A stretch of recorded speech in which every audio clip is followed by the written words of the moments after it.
Hello students, मैं doctor Alka Goyal, government girls PG college Bharatpur से आज के लेक्चर में आपका स्वागत है। आज मैं आपको बीए पार्ट 3 का सेकंड पेपर अंतर्राष्ट्रीय संबंध का जो प्रथम चैप्टर है उसके बारे में बताऊंगी। स्टूडेंट्स, आपका जो अंतर्राष्ट्रीय संबंध है ये द्वितीय विश्व युद्ध से वर्तमान तक के इसमें अंतर्राष्ट्रीय राजनीति, अंतर्राष्ट्रीय संबंधों के बारे में कहा गया है, पूरा बताया गया है विस्तार से। और जो इसका पहला चैप्टर है जो कि आपको जुलाई माह में पढ़ाया जाएगा सबसे पहले इसमें, वो है द्वितीय विश्व युद्धोत्तर अंतर्राष्ट्रीय प्रवृत्तियाँ। तो स्टूडेंट्स, द्वितीय विश्व युद्ध तक उसके मतलब क्या हुआ द्वितीय विश्व युद्ध के बाद कि अंतर्राष्ट्रीय स्थितियों में बहुत ज़्यादा अंतर आ गया, वो मैं आपको बिंदुवार बताऊंगी। तो सबसे पहला बिंदु है यूरोपीय प्रभुत्व का अंत। स्टूडेंट्स, आपने पहले पढ़ा होगा इतिहास में या सामान्य रूप से आपको जानकारी होगी कि ये कहा गया कि यूरोपीय सूरज कभी अस्त नहीं होता और पहले यूरोप की जो शक्तियाँ थीं पूरी तरह से उनका ही दबदबा था पूरे विश्व में। Britain, France, Germany, Italy, Austria, पुर्तगाल, स्पेन, इस प्रकार की धीरे धीरे करके 1815 के बाद में जो स्पेन है, पुर्तगाल है, ऑस्ट्रिया है, इसकी शक्ति क्षीण होती गई और विशेष रूप से इटली, जर्मनी, फ्रांस, ब्रिटेन ये जो है आगे आ गए। और उसके बाद में भी कुछ युद्ध हुए आपस में, उनका विस्तार में आपको इसमें नहीं बताऊंगी। और उसमें फिर ब्रिटेन और फ्रांस सबसे आगे आ गए, लेकिन द्वितीय विश्व युद्ध में इन भी शक्तियों का अंत हो गया और मुख्य रूप से जो शक्तियां उभर कर आई वो थी यूएसए, संयुक्त राज्य अमेरिका, और यूएसएसआर यानी सोवियत संघ। सोवियत संघ अमेरिका, यूरोप और एशिया दोनों में ही बटा हुआ है और एकदम से ये उभर कर आया था क्योंकि सोवियत संघ की शक्ति, चूंकि 1917 में सोवियत संघ का उदय हुआ, उससे पहले जारकालीन रूस था, तो उसकी शक्ति बहुत ज़्यादा जो है वो शक्तिशाली नहीं था। तो द्वितीय विश्व युद्ध के बाद में यूरोपीय प्रभुत्व का अंत हो गया और विश्व में दो शक्तियां मुख्य रूप से उभर कर आईं, एक तो सोवियत संघ और दूसरा संयुक्त राज्य अमेरिका।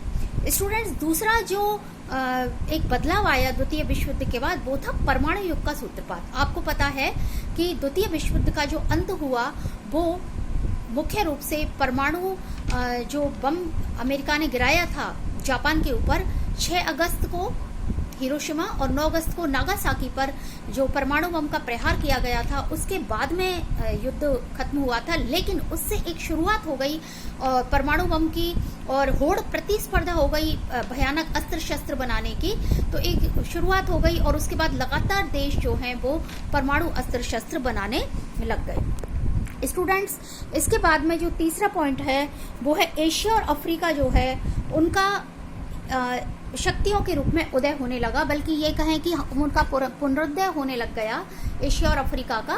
और बहुत सारे राष्ट्र जो है द्वितीय विश्व युद्ध के बाद में आज़ाद होने लग गए और संप्रभु राज्यों की संख्या में भी वृद्धि हुई और इन राष्ट्रों में भी ये एक ये कहें कि चेतना आई कि हम भी एक शक्तिशाली राष्ट्र के रूप में उभर करके सामने आए। स्टूडेंट्स, जो एक बहुत ही महत्वपूर्ण बात इसमें हुई है वो है कि शीत युद्ध का उदय।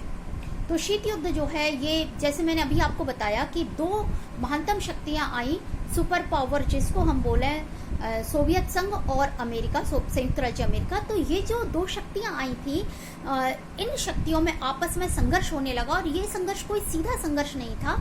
ये संघर्ष ये कहें कि मन का संघर्ष था, गोले और बारूद का संघर्ष ना हो करके इसमें जासूसी, कुप्रचार, इस तरह का ये संघर्ष इसमें था और गुप्तचरी जिसको हम कहें, इस तरह का संघर्ष था। तो शीत युद्ध था, आमने सामने युद्ध इसमें कभी नहीं हुआ।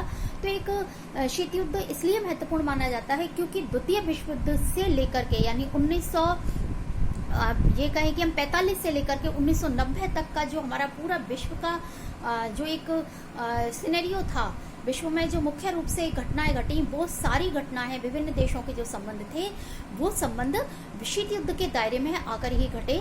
बहुत सारी घटनाएं आपको एक एक करके मैं सामने लेकर आऊंगी। एक स्टूडेंट्स जो मुख्य एक बिंदु और है कि शक्ति संतुलन के लिए आपस में सैनिक गुटबंदी होने लग गई। यानी कि ये जो दो ग्रुप थे, तो अमेरिका ने सोवियत संघ से अपने आप को शक्तिशाली बनाने के लिए बहुत सारे ग्रुपों का निर्माण किया। सीटो, सेंटो और नाटो जो है वो बहुत ज़्यादा शक्तिशाली था। नाटो में पूरे पश्चिमी यूरोप के देश थे और सीटो, सेंटो ये एशिया के देशों का समूह था। आपको धीरे धीरे जब मैं शीत युद्ध आपको बताऊंगी तो बहुत सारी बातें इसमें धीरे धीरे खुल करके सामने आएंगी। इसके अलावा स्टूडेंट्स, एक ये हुआ कि जो पूर्वी यूरोप था, एक बिंदु जो है पूर्वी यूरोप जो था, उसमें सोवियत संघ का लगातार विस्तार हुआ, यानी साम्यवाद का विस्तार हो गया। द्वितीय विश्व युद्ध के बाद में साम्यवाद एकदम से उभर करके सामने आया। और जो अमेरिका था, चूंकि अमेरिका की शक्ति अपने खुद के महाद्वीप तक थी और यूरोप में जो अन्य देश थे जैसे कि ब्रिटेन और फ्रांस थे वो दोयम दर्जे की शक्ति हो गए थे और जो जर्मनी, इटली थे वो हारे हुए राष्ट्र थे।